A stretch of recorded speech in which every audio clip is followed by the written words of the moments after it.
ओम शांति। आज 12 मार्च 2021 की मुरली में बाबा ने कहा, मीठे बच्चे, संग दोष से बचकर पढ़ाई पर पूरा ध्यान दो तो कोई भी तूफान आ नहीं सकते। बाकी माया को दोषी मत बनाओ।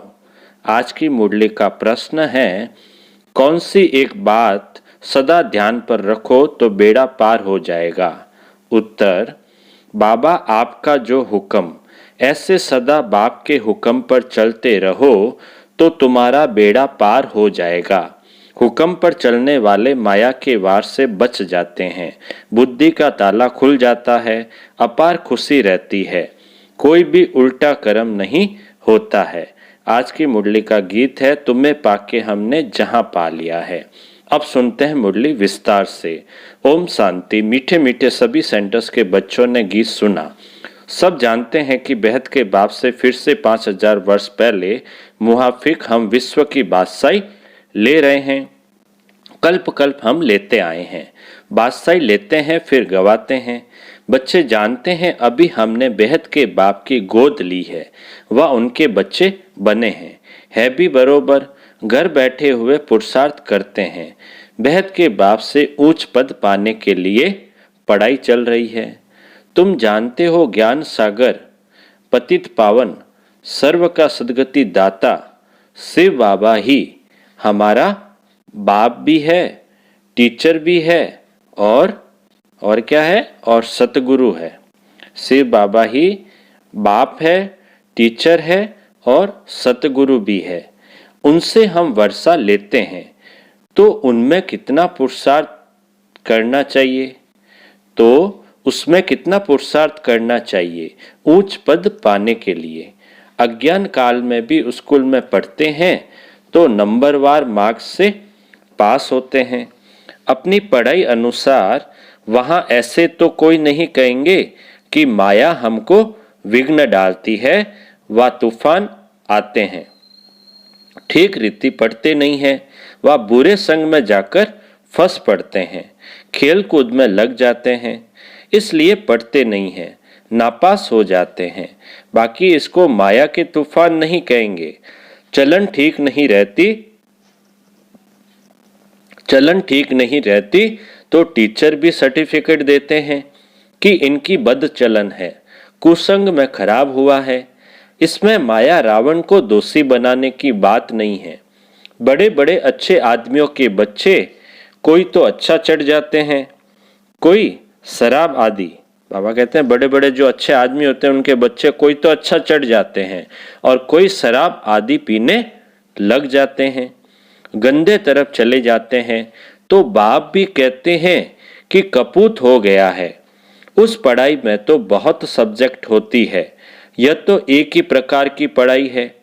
वहां मनुष्य पढ़ाते हैं, यहाँ बच्चे जानते हैं हमको भगवान पढ़ाते हैं। हम अच्छी रीति पढ़ें तो विश्व का मालिक बन सकते हैं। बच्चे तो बहुत है, फिर कोई पढ़ नहीं सकते। संग दोष में आकर के इसको माया का तूफान क्यों कहें। संग दोष में कोई पढ़ता नहीं है तो इसमें माया व टीचर व बाप क्या करेंगे। नहीं पढ़ सकते हैं तो घर चले गए अपने घर। यह तो ड्रामा अनुसार पहले भट्टी में पढ़ना ही था। शरण आकर ली, कोई को पति ने मारा, तंग किया तो कोई को वैराग्य आ गया। घर में चल नहीं सकी, फिर कोई यहाँ आकर भी चली गई। नहीं पढ़ सकी तो जाकर नौकरी आदि में लगी व शादी की। यह तो एक बहाना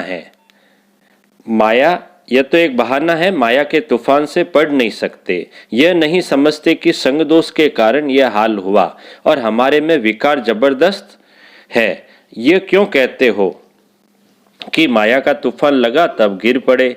यह तो अपने ऊपर मदार है। बाप टीचर सदगुरु की जो शिक्षा मिलती है उस पर चलना चाहिए। नहीं चलते हैं तो कोई खराब संग है, वह काम का नशा, वह देह अभिमान का नशा है। भाई नहीं चल सकते हैं तो कोई खराब संग है, काम का नशा है या देह अभिमान का नशा है। सब सेंटर्स वाले जानते हैं कि हम बेहद के बाप से विश्व की बादशाही लेने के लिए पढ़ रहे हैं। निश्चय नहीं है तो बैठे ही क्यों हैं? और भी बहुत आश्रम है, परंतु वहां तो कुछ प्राप्ति नहीं, एम ऑब्जेक्ट नहीं है। वह सब छोटे छोटे मत पंथ टाल टालियां है। जाड़ वृद्धि को पाना ही है। यहाँ तो ये सारा कनेक्शन है। यहाँ तो ये सारा कनेक्शन है। मीठे देवी जाड़ का जो होगा वह निकल आएगा। सबसे मीठे कौन होंगे? जो सत्युग के महाराजा महारानी बनते हैं। अभी तुम समझते हो जो पहले नंबर में आते हैं उन्होंने जरूर अच्छी पढ़ाई पढ़ी होगी, वही सूर्यवंशी घराने में गए। ऐसे भी हैं ग्रस्त व्यवहार में रहते अर्पणमय जीवन है, बहुत सर्विस कर रहे हैं। फर्क है ना? भल यहाँ भी रहते हैं परंतु पढ़ा नहीं सकते तो और सर्विस में लग जाते हैं। पिछाड़ी में थोड़ा राजाई पद पा लेंगे। देखा जाता है बाहर ग्रस्त व्यवहार में रहने वाले बहुत तीखे हो जाते हैं। देखा जाता है बाहर ग्रस्त व्यवहार में रहने वाले बहुत तीखे हो जाते हैं। पढ़ने और पढ़ाने में सभी तो गृहस्थी नहीं है। कन्या व कुमार को गृहस्थी नहीं कहेंगे, और जो वानप्रस्थी है वह 60 वर्ष के बाद फिर सब कुछ बच्चों को दे खुद कोई साधु आदि के संग में जाकर रहते हैं। आजकल तो तमो प्रधान है तो मरने तक भी धंधे आदि को छोड़ते नहीं हैं। आगे 60 वर्ष में वानप्रस्थ अवस्था में चले जाते थे, बनारस में जाकर रहते थे। यह तो बच्चों ने समझा है। वापिस कोई जान न सके, सदगति को पा नहीं सकते। बाप ही मुक्ति जीवन मुक्ति दाता है, वह भी सब जीवन मुक्ति को नहीं पाते। कोई तो मुक्ति में चले जाते हैं। अब आदि सनातन देवी देवता धर्म की स्थापना हो रही है। फिर जो जितना पुरुषार्थ करे उनमें भी कुमारियों को अच्छा चांस है, उसमें भी कुमारियों को अच्छा चांस है। पारलौकिक बाप की वारिस बन जाती है। यहाँ तो सब बच्चे बाप से वर्षा लेने के हकदार है, वहां तो बच्चों को वर्षा नहीं मिलता। बच्चों को लालच रहती है। भल ऐसे भी हैं जो समझते हैं कि ये भी वर्षा मिलेगा, वो भी लेवे, उनको क्यों छोड़े। दोनों तरफ पढ़ते हैं। ऐसे किस्म किस्म के हैं। अब यह तो समझते हैं अच्छा जो पढ़ते हैं वह ऊंच पद पा लेते हैं, प्रजा में बहुत साहूकार बन जाते हैं। यहाँ रहने वालों को अंदर ही रहना पड़ता है, दास दासियां बन जाते हैं। फिर त्रेता के अंत में 3 4 5 जन्म करके राजाई पद मिलेगा। उनसे तो वह साहूकार अच्छे हैं जो सतयुग से लेकर उन्हों की साहूकारी कायम रहती है। ग्रस्त व्यवहार में रहकर साहूकारी पद क्यों नहीं लेना चाहिए? कोशिश करते हैं हम राजाई पद पाएं, परंतु अगर खिसक पड़ते हैं तो प्रजा में अच्छा पद पाने का पुरुषार्थ करना चाहिए। वह भी तो उच्च पद हुआ ना। यहाँ रहने वालों से बाहर रहने वाले बहुत ऊंचा पद पा सकते हैं। सारा मदार पुरुषार्थ पर है। पुरुषार्थ कभी छिप नहीं सकता। प्रजा में जो बड़े ते बड़ा साहूकार बनेगा वह भी छिपा नहीं रहेगा। ऐसे नहीं कि बाहर वालों को कोई कम पद मिलता है। पिछाड़ी में राजाई पद पाना अच्छा व प्रजा में शुरू से लेकर उच्च पद पाना अच्छा। ग्रस्त व्यवहार में रहने वालों को इतने माया के तूफान नहीं आते हैं। यहाँ वालों को तूफान बहुत आते हैं। हिम्मत करते हैं हम शिव बाबा की शरण में बैठे हैं, परंतु संग दोष में पड़ते नहीं हैं। पिछाड़ी में सब मालूम पड़ जाता है। साक्षात्कार होगा, कौन क्या पद पाएंगे, नंबरवार पढ़ते हैं ना। कोई तो सेंटर्स को आप ही चलाते हैं। कहाँ तो सेंटर चलाने वाले से भी पढ़ने वाले तीखे हो जाते हैं। सारा पुरुषार्थ पर है। ऐसे नहीं कि माया के तूफान आते हैं, नहीं, अपनी चलन ठीक नहीं है, श्रीमत पर नहीं चलते हैं। लौकिक में भी ऐसा होता है। टीचर व माँ बाप का मत पर नहीं चलते। तुम तो ऐसे बाप के बच्चे बने हो जिनको कोई बाप ही नहीं। वहां तो बाहर में बहुत जाना पड़ता है। कई बच्चे संगदोष में फंस पड़ते हैं तो नापास हो जाते हैं। ऐसे क्यों कहेंगे माया के तूफान आते हैं। यह अपनी मूर्खता है, डायरेक्शन पर नहीं चलते हैं। ऐसे चलन से नापास हो जाते हैं। बहुतों को लालच रहती है, कोई में क्रोध, कोई में चोरी की आदत। आखिर में मालूम तो पड़ जाता है फलाने फलाने ऐसी ऐसी चलन के कारण चले गए। समझा जाता है शूद्र कुल के बन गए। उनको फिर ब्राह्मण नहीं कहेंगे। फिर जाकर शूद्र बन गए, पढ़ाई छोड़ दी। थोड़ा भी ज्ञान सुना तो प्रजा में आ जाएंगे। बड़ा जाड़ है, कहाँ कहाँ से निकल आएंगे। देवी देवता धर्म के और धर्म में कन्वर्ट हो गए होंगे, वह निकल आएंगे। बहुत आएंगे तो सब वंडर खाएंगे। और धर्म वाले भी मुक्ति का वर्षा तो ले सकते हैं ना। यहाँ कोई भी आ सकते हैं। अपने घराने में ऊंच पद पाना होगा तो वह भी आकर लक्ष्य लेकर जाएंगे। बाबा ने तुमको साक्षात्कार कराया था कि वह भी आकर लक्ष्य लेकर जाते हैं। ऐसे नहीं कि यहाँ रहकर ही लक्ष्य में रह सकेंगे। कोई भी धर्म वाला लक्ष्य ले सकता है। लक्ष्य मिलता है बाप को याद करो, शांति धाम को याद करो तो अपने धर्म में ऊंच पद पा लेंगे। उनको जीवन मुक्ति तो मिलनी नहीं है, न वहां आएंगे। दिल लगेगी नहीं, सच्ची दिल उन्हों को जो यहाँ के हैं। पिछाड़ी में आत्माएं अपने बाप को तो जान जाए। बहुत सेंटर्स पर ऐसे भी हैं जिनका पढ़ाई पर अटेंशन नहीं है, तो समझा जाता है उच्च पद नहीं पा सकेंगे। निश्चय हो तो यह नहीं कह सकते कि फुर्सत नहीं है, परंतु तकदीर में नहीं है तो कहते हैं फुर्सत नहीं है। यह काम है, तकदीर में होगा तो दिन रात पुरुषार्थ करने लग पड़ेंगे। चलते चलते संग में भी खराब हो पड़ते हैं। उसको ग्रहचारी भी कह सकते हैं। बृहस्पति की दशा बदलकर मंगल की दशा हो पड़ती है, शायद आगे चलकर उतर जाए। कोई के लिए बाबा कहते हैं राहु की दशा बैठी है। भगवान का भी नहीं मानते हैं, समझते हैं ये ब्रह्मा कहते हैं। बच्चों को यह नहीं पता पड़ता है कि कौन है जो डायरेक्शन देते हैं। देह अभिमान होने के कारण साकार के लिए समझ लेते हैं। देही अभिमानी हो तो समझें कि शिव बाबा जो भी कहते हैं वह हमें करना है।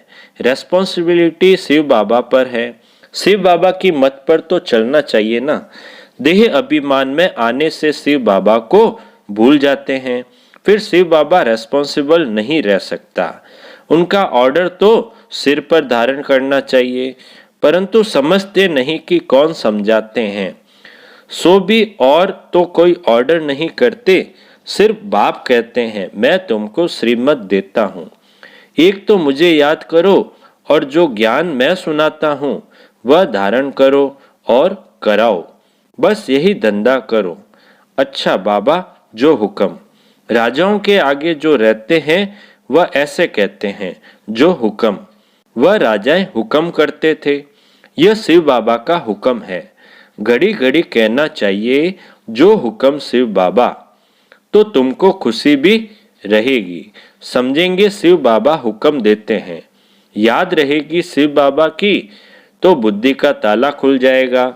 शिव बाबा कहते हैं ये प्रैक्टिस पड़ जानी चाहिए तो बेड़ा पार हो जाए, परंतु यही डिफिकल्टी है, घड़ी घड़ी भूल जाते हैं। ऐसे क्यों कहना चाहिए कि माया बुलाती है? हम भूल जाते हैं, इसलिए उल्टे काम होते रहते हैं। बहुत बच्चियां हैं, ज्ञान तो बहुत अच्छा देती है, परंतु योग नहीं जिससे विक्रम विनाश हो। ऐसे बहुत अच्छे अच्छे बच्चे हैं, योग बिल्कुल नहीं है। चलन से समझा जाता है, योग में नहीं रहते हैं, फिर पाप रह जाते हैं जो भोगने पड़ते हैं। इसमें तूफान की तो बात ही नहीं। समझो यह मेरी भूल है, मैं श्रीमत पर चलता नहीं हूँ। यहाँ तुम आए हो राजयोग सीखने, प्रजा योग नहीं सिखाया जाता है। माता पिता तो है ही, उनको फॉलो करो तो तुम भी गद्दी नसीन बनेंगे। इनका तो सर्टेन है ना। यह श्री लक्ष्मी नारायण बनते हैं तो फॉलो मदर फादर। और धर्म वाले मदर फादर को फॉलो नहीं करते हैं, वह तो फादर को ही मानते हैं। यहाँ तो दोनों हैं, गॉड तो है क्रिएटर, मदर का फिर गुप्त राज है। माँ बाप पढ़ाते रहते हैं, समझाते हैं ऐसे नहीं करो यह करो। टीचर कोई भी सजा देंगे तो स्कूल के बीच में देंगे ना, ऐसे थोड़ी बच्चा कहेगा कि मेरी इज्जत लेते हो। बाप 5-6 बच्चों के आगे थप्पड़ मारेगा तो ऐसे बच्चा थोड़ी ही कहेगा कि 5-6 के आगे क्यों लगाया। नहीं, यहाँ तो बच्चों को शिक्षा दी जाती है। फिर भी नहीं चल सकते हैं तो अच्छा गृहस्थ व्यवहार में रहते फिर पुरुषार्थ करो। अगर यहाँ बैठे डिस सर्विस की तो जो कुछ भी थोड़ा होगा वह भी खत्म हो जाएगा। नहीं पढ़ना है तो छोड़ दो, बस हम चल नहीं सकते। ग्लानि क्यों करनी चाहिए, ढेर बच्चे हैं, कोई पढ़ेंगे कोई छोड़ देंगे। हर एक को अपनी पढ़ाई में मस्त रहना चाहिए।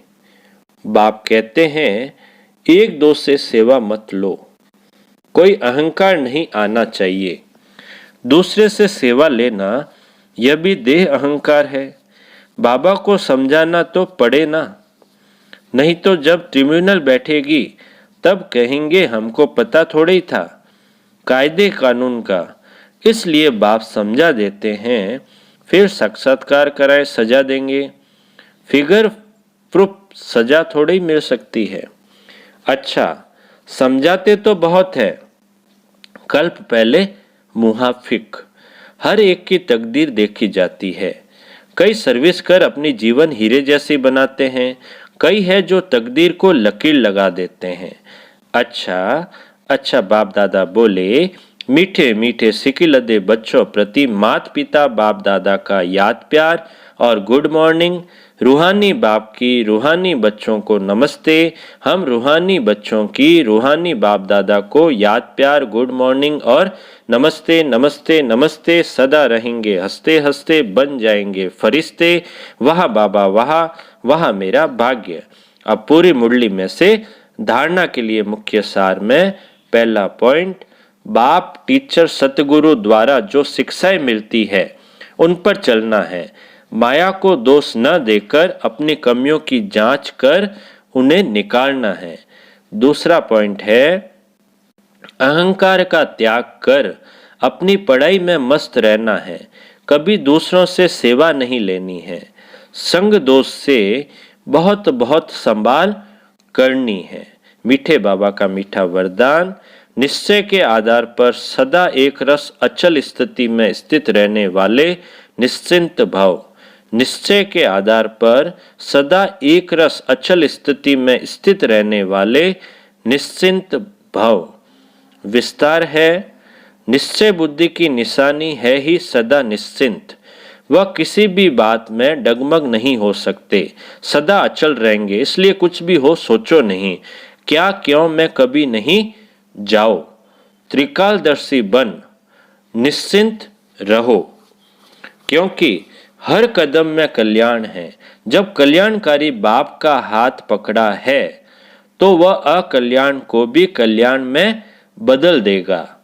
इसलिए सदा निश्चिंत रहो। स्लोगन है, जो सदा स्नेही है वह हर कार्य में स्वतः सहयोगी बनते हैं। जो सदा स्नेही है वह हर कार्य में स्वतः सहयोगी बनते हैं। अच्छा, ओम शांति।